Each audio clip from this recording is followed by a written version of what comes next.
Canada. Hello, welcome friends and colleagues. It's a great pleasure to invite Professor Harsha Dehejia all the way from Ottawa, Canada. This is our 17th India Studies webinar in last 2 years that we have been conducting mostly online on Zoom. This is, I think, second, I believe, is in-person seminar. Professor Harsha Dehejia, I'll read out his bio a little bit. Has a double doctorate, one in medicine and the other in ancient Indian culture, both from Mumbai University. He is also a member of the Royal College of Physicians of London and a fellow of the Royal College of Physicians of Canada, both by examination. He is a practicing physician and professor of Indic Studies in the College of the Humanities of Carleton University, where his son is also, I believe, also a professor there. Rare combination, father-son in Canada. He has more than 25 books to his credit, 4 short films, and many curated exhibitions. Now I believe he spends half of his time in Mumbai, India, and half in Canada. Welcome, sir. Most welcome. Yours.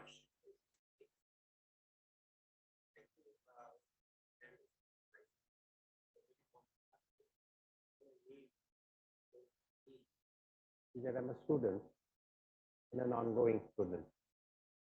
Uh, the book that you were holding, may I begin on a lighter note about the book? But I'd like you to have it. But before I begin my talk, let me tell you an incident that happened about 2 weeks ago. My phone rang at 10 at night. I'm a early to night bed person. I normally don't pick up phones. And this was from an unknown caller, so I'm not picking up. The same phone rang twice, the same phone rang twice. At that point, I was prepared to yell and shout at whoever the person who's phoning me at 10 at night. And then the voice, before I could speak, the voice from the other end said, "We are calling you from the Prime Minister's office. And the Prime Minister wants to meet you tomorrow in Mumbai." So I told my wife, who was half awake, and here's an April Fool hope that is starting even before April Fool, but let's go along with it. What is the harm? The next morning, there were email upon email and telephones upon telephones of what I'm supposed to do, where I'm supposed to go, how to stand, what to do, how to go to the airport. So I told Sudha, she's fine. I mean, this is fun. You were not doing anything that day. Let's go along with it. Why would the Prime Minister want to meet me? So, to make a long story short, we go to the VIP airport, the Prime Minister comes, and there was the Chief Minister there, the Governor of Maharashtra, the Chief of Army Staff, Chief of Navy Staff. Again, I'm telling you, Sudha, it's the biggest hoax I've ever been to. But no, it wasn't a hoax. When I go there,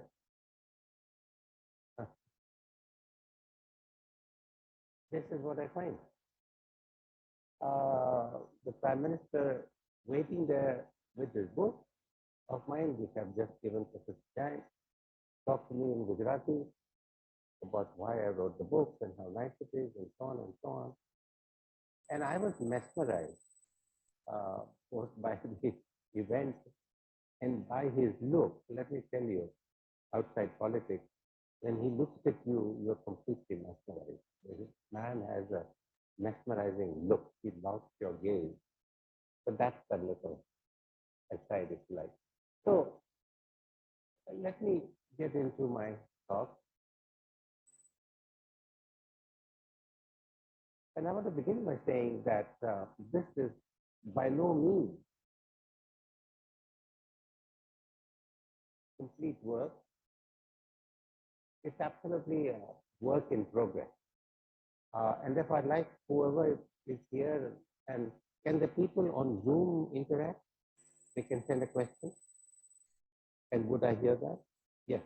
So I very much want interventions and people telling me, adding, because although I'm intuitively convinced of what I'm about to say, but yet it is very early days with this particular work.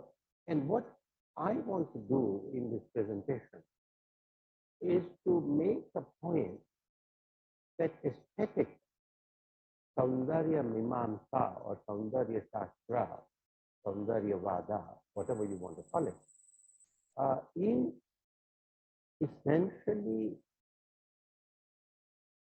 philosophic and should be considered as part of Vedanta.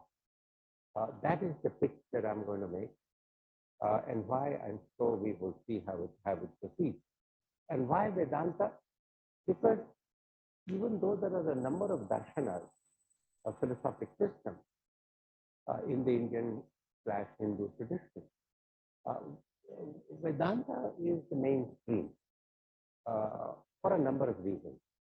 Number one, it is one of the first systematic philosophic systems to emerge right after the Vedas, and therefore the name Vedanta. Number two, it kept clear of theology, did not get involved in any theological concepts and ideas, therefore it was pure metaphysics. And number three, it took its stand on the Nirakar Brahman, the Brahman without form, and therefore again moved away from form, from personalities, from psychology, from sociology, from anthropology. It quickly moved away. And therefore, for that and many other reasons, Vedanta still is the principal philosophic system for us in India. And then, of course, none other than Shankara, who champions it and really takes it forward. Now, whether or not I will agree with Shankara, we will see. I generally don't when it comes to aesthetics. So when we talk about the third eye, there are so many eyes for us in the Indian tradition. Now, when I talk of India or Indian and Hindu, I conflate the two. And I make no apology for that, because most of what I'm saying was in pre-Islamic, pre-Christian, pre-Buddhist, pre-Jain timeline. That's one. And number two, I firmly believe that Hindu and India, both foreign words incidentally, are completely interlinked. That Hinduism, or whatever you want to call it, Hindu ideas, Hinduism, Hindu thought, Hindu, developed in what is the geographic India. And I think the two are very, very important. That many of our ideas, Hindu ideas, are tied to our geography and our history and our sociology and our anthropology. And any attempt to celebrate Hindu thought in the diaspora, since I live in the diaspora, I find that very, very synthetic. Hinduism was born in the geographic India, it thrives here, it will grow here, it is understood only here. Although there are strong Hindu movements outside, that's fact. So when it comes to eyes, we in the Indian tradition have so many beautiful eyes. The eyes of Vedanta, the eyes of Tirupati at in Andhra, the powerful eyes, and the eyes, beautiful eyes of Srinathji, sort of common eyes. Each eye incidentally has a story behind it. And then, of course, the eyes of poets, which is I think the poet Vidyapati. They have a very different eye. What about the eyes of a romantic heroine? Where we can meet her at seven. Eyes for her are very, very important. And then, of course, that romantic gaze with the lovers is a very special eye. It is difficult. Difficult artist, Nihalton, was very, very keen, or very active, do some very beautiful eyes. That something called people. And then the alluring eyes of the simple house, that has years. And so on. So one can keep on talking about eyes.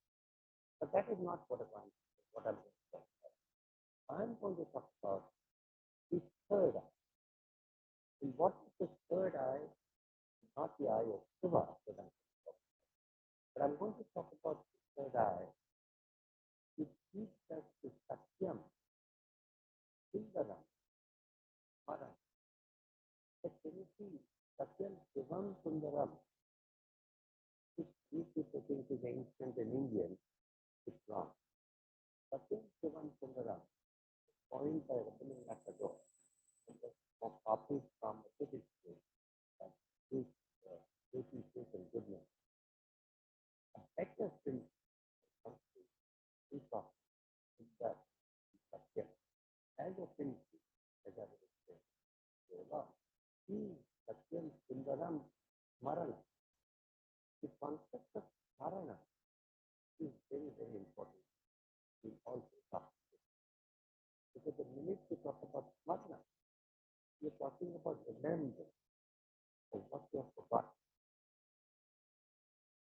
not only in the present birth, but past birth. It opens up another discussion. Is knowledge created or is it discovered? For Western thought and thinking in general, they talk about the creation of it. For us, knowledge is always there. It's not. We forget, then we forget and we discover. The concept of Marana, very, very important. And I refer you to Kalidasa Shakuntalam, how Christians are forget fundamental. That's the first element of knowledge. So why am I talking about this third eye now? Because observation.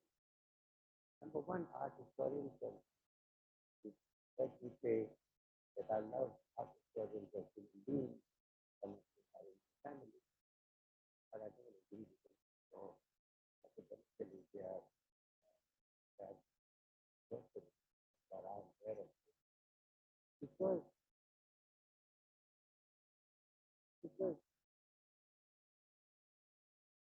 we do not have a self-standing respect with justice.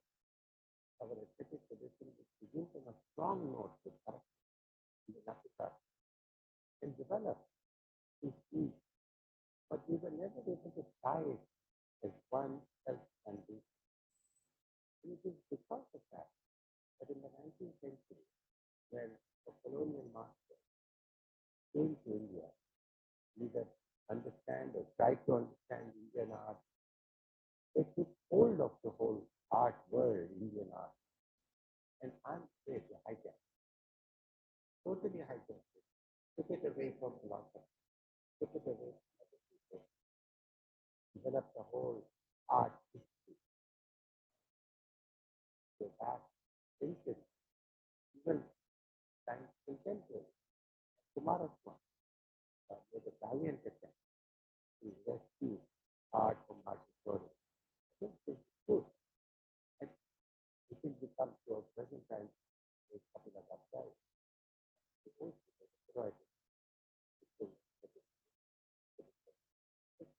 But art historians in general, why is it that I don't like them? Good. I admire them because they take a stand on the art object. They take it deep. They describe the art object in beautiful, strong terms.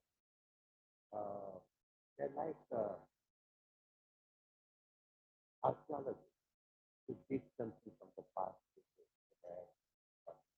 things like telephone. And for that reason, they have resurrected property art objects. But they stop there. That is my point. They stop at the objective world of the art. For me, for us, I pick my camera to behold immediate recognition that is the correct. For us, that is only the starting of our inquiry. And we do not end at the objectively beautiful. We want to go for what is objectively beautiful, but in that, we want to go to Saundarya. Saundarya in Sanskrit is what is subjective experience of the beautiful. Saundarya is a contemplative noun. Saundarya is subjective. Saundarya is the real. Saundarya is inner, not outer. Based on the outer perception of the other, the experience is inner. That is the third art. But we are not satisfied in looking at and describing and taking our stand on the art object and stopping our inquiry as art historians. For us, it's just that is subjective to us. So I'm prepared to need some parts to it, but I don't think they're speaking to my question, which is from that. And the whole journey from Sundar to Saundarya is what I call a yuga. That it is done in very different terms. The whole narrative of Sundar to Saundarya is very, very different. The path that art historians. Like for instance, noted art historians spend 2 hours like in a very prestigious lecture on the proper content of Devana. 2 hours telling us how much copper did that contain, where did the copper come from? Am I interested in that? That's a good opportunity. Copper in the metal, bronze, tin. I'm interested in the Raja, where it and there. That is what I do. So, regrettably, the art historians have also hijacked our museum. This is the museum in Dubai, and all museums in the world where Indian art goes is completely taken over by art historians. And they don't, regrettably, they don't want to talk to us. Much as they can sense the way other people know. But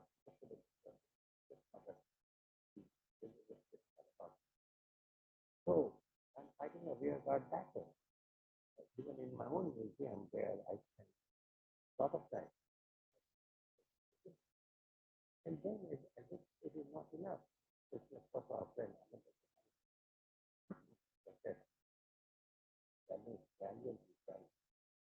And then there are these art has become a commodity. Ancient art, even modern and contemporary art, has become a commodity in art of today. It is not uncommon to speak of to be this was a Lambargaon Geet Govind and they sold for $40 million. So Lambargaon Geet Govind, $40 million. So that is or Raikonde sells for 6 crores. Some Andol and other art places that talk about rupees per square inch of the other. Therefore, it's 5 crores, 6 crores, or 10 crores. I mean, look where they are taking it. And as if this is still not enough, there are these art historians who come up with completely ridiculous books. In Paris, Mr. Burton is a friend of mine. If he writes the book, India, a history and not, I'm not going to talk about India. That's the object. Start with the object, but then continue further. I think this is sort of a flavor of the month. Everybody writing history of so and so on. I don't say that. Right? So, for us, for me, for statistics, lots of PR, for those of us who want to engage with our third eye, we undertake that journey from what is objective to symbol to what is subjective. How we that. That is the journey that journey that we do with the third eye. Now, there again, the word art is just very public. The word that we like to talk about, the word that we like to use, is sundar. We are interested in beauty, beautiful and beauty.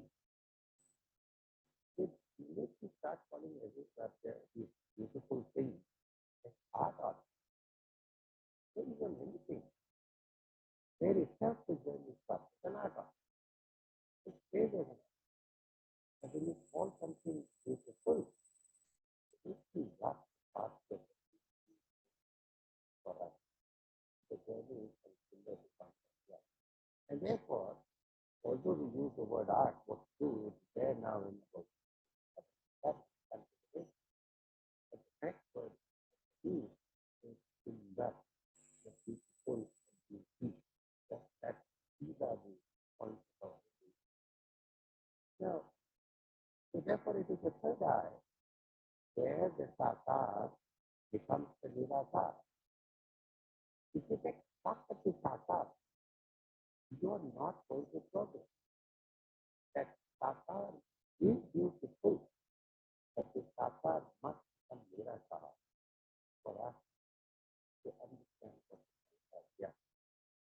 Sapta requires Harsha to get there. Bhava becomes rasa. Spirit dissolves into melody. The object surrenders its objectivity. Engage the tip to the third eye. The object surrenders its objectivity, and the subject shines in its own Swayam Prakash. When we are in the realm of Saundarya, that very same art object shines in its own subjectivity. It is as if your Shakti and Shiva become the ordinary, and then Jnana dissolves into Bhakti. Finally, in the third eye, you get an experience of Purnatva, Ananda, Atmarati, Atma. That's the end point for us. Not how beautiful we are, but for us, the end point of Purnatva, Ananda, Vikranti, and the spirit. Atmarati, romancing with your own self, your own self. So that is the end point. So, as I said, this is a work in progress and I'm trying to tie everything together. And therefore, a good place to begin understanding art is what I call the creation of the Adivasi. And we have a rich tradition of Adivasi culture. There are the Valis, the Santhals, the Harsha, the Bone, and so many. And they capture their imagination, capture with the world around. This is the Varli concept of the religion. Look at existing a hat. You got to put it there, it cannot be forced for. It is forced, that's what. Look at the fire. Look at the people holding hands. Look at the various activities that are going on in that village. They're completely connected to the sea, the sky, the leaves, the pond, the setting, the farm, the animals. Their world is multi-centric, not homocentric. They're totally involved with it. This is how the Adivasi train for them with the blessing. The earth speaks to them from the color. So it's a very rich world and something that we learn the way the Adivasi keep upon themselves and create things for them. Whether on paper, which is you, but they would also do it on walls, with and then, of course, the bone are very, very fond of doing this alpha taru, alpha vista. This is their concept. You see how they integrate animals with plants, with trees, with birds. There they can build a holistic world. The bone is not just a tree, but the tree as a part of our everyday life. When it comes to classical art, many of our art and the art of our art form,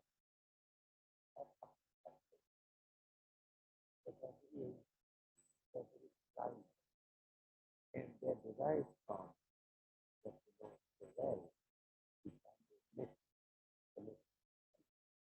turning of the ocean. And it is that from the turning of the ocean that our primal form, that is the aspect, closeness, is the out of the form, the form. There is the culpable, the samba, the reality, the sport, the cow, the abundance, and above all, the heart, goes and picture, because of God out. And it is because of this archetypal form that then become a part of our grammar and vocabulary of what we can say full, that we do not subscribe to what the Western mind subscribes, that we are supposed to serve the individual subconscious, the Freudian idea of the individual subconscious just does not exist in the Indian vocabulary. There is no individual, there is a subconscious for us. It is always universal.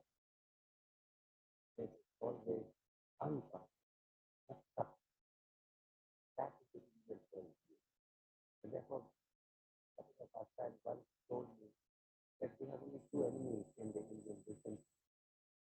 Two others. One is Freud, because of the concept of the individual subconscious, the sexuality of our dad. Secondly, God said, I think before I am. This is subjected to the fact that the end point of our. So the whole idea that these archetypal forms are universal. What has happened today in Indian art is like everybody comes up with their own symbols and metaphors. Therefore, sometimes very hard to understand. With that, we don't talk.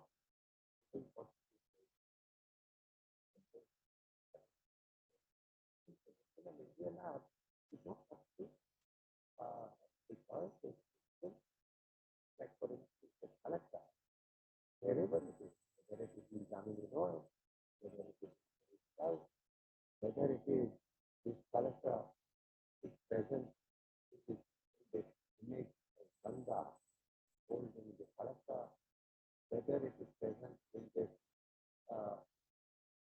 side part of big water, it is also a type of collector. So all of these forms take us back to the timeless color, the collector that came out of the dimension. Therefore, it is universal. Therefore, it is a. So we are not creating a visual form. It's getting given to us. Many of the other forms that arise are from dreams.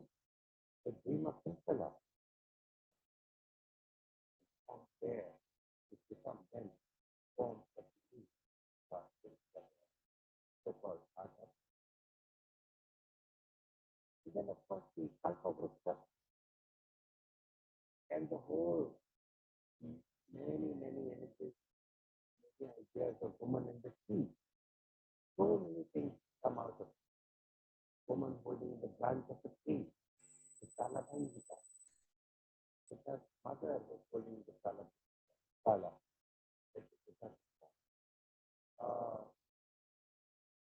A woman holding the branch of a tree, rejected heroine, carrying her viraha with the tree. The tree would understand more. Woman under the mango tree, and these are repetitive. But all of us, all of these, take us back and put us across the culture.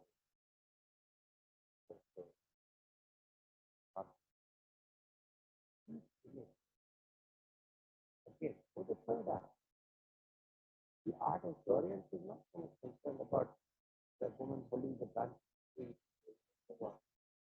but she is the romantic husband. She waited all night for the beloved. Beloved did not come. And therefore, he holds the gun.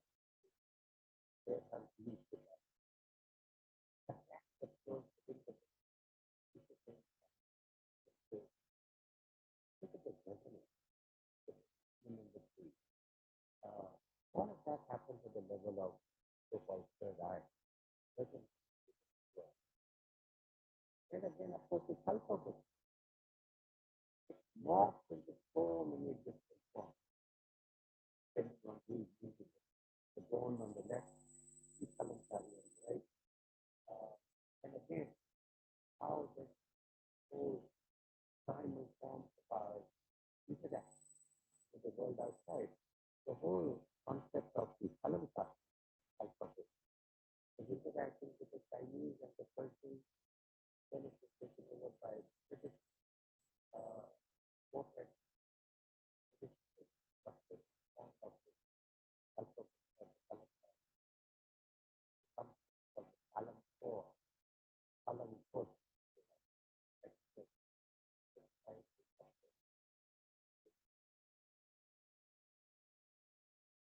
When it comes to classical art, we have what is called unveil.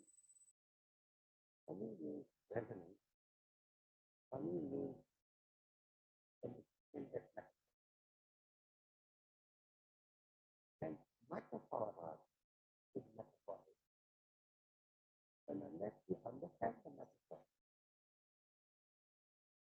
these beautiful objects are phenomenal art. The woman on the left obviously has been a very a woman with laundry, looking at the citizen, she's reminded of a beloved. Two fingers waiting for the time. The two things are together, solid. If you know, if you further create pain and contact, so much so that the woman on the right, the Abhisarika knows that. The woman in love, she cannot stand it by sounding the remote, the pain of the sound. That's what she encounters snake, the goblin, she encounters the censor of the people in the town or the village. But she's not concerned. She's just enlightening and thunder. She goes and gives it to them. It's a metaphor. One level, it is the other God, you want to be sick. And if you do now, yeah, longing for Padmati.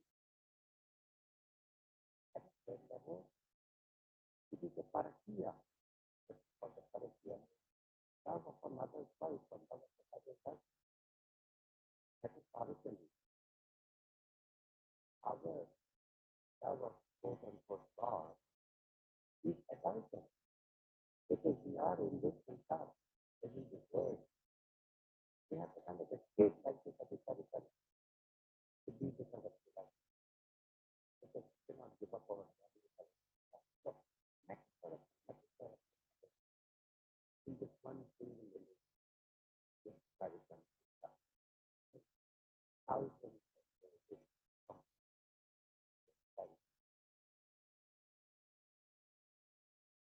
this one subject that I'm researching, external senses. For us, the feminine is not just the woman. The feminine is all of it. Is the Ganga, is the woman holding the Parasa of the British time, the Burma, the Parasa. And then there are these different states of it, which are variations of the Parasa. Therefore, feminine, it is the Darpa.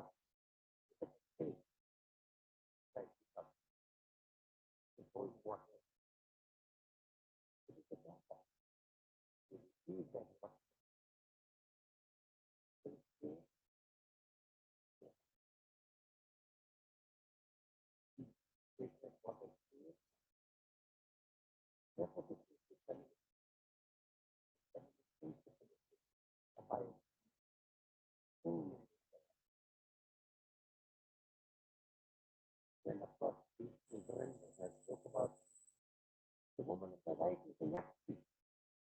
The yakti is the principle, the prana of the tree is considered the yakti.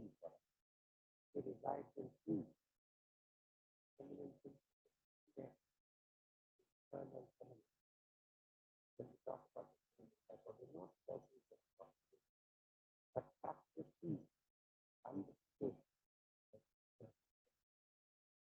And then comes the practically the whole concept that the eternal feminine, which is what's called alakshakani, how we communicate women. The woman in love also the eternal. Then of course, the entire because that is eight going to four people.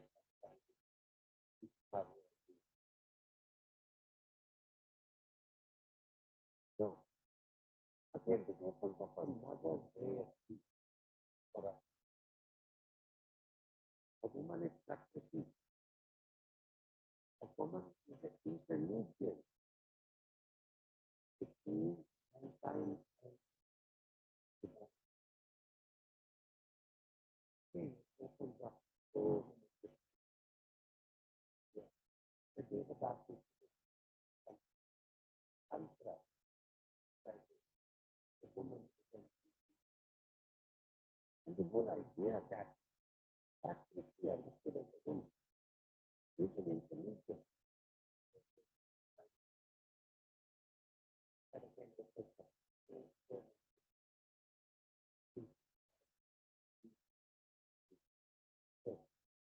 I'm just saying of these, as I said, it's work in progress.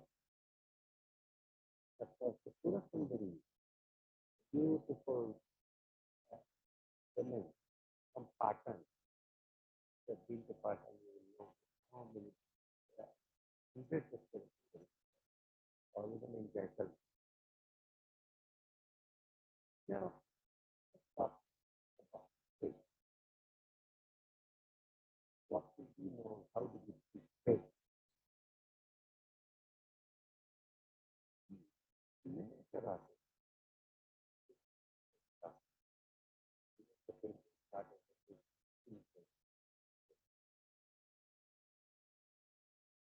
their paintings are flat. They do not do the 3-point scientific so dear to central to Western art. Because they are not in historical state. Curated is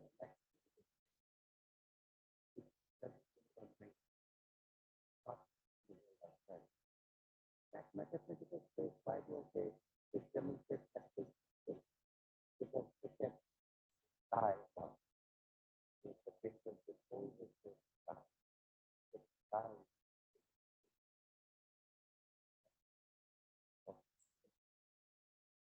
As opposed to that, the excellent artist and the right to have access moving on. Now here, look at how this you can see time. For Mughal artists, for Western artists, for Western mind, time is just one point of time. For them, time is linear. They're only just one thing. And beautiful demonstration of what it is. At that,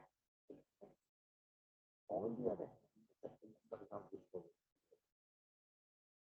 the entire activity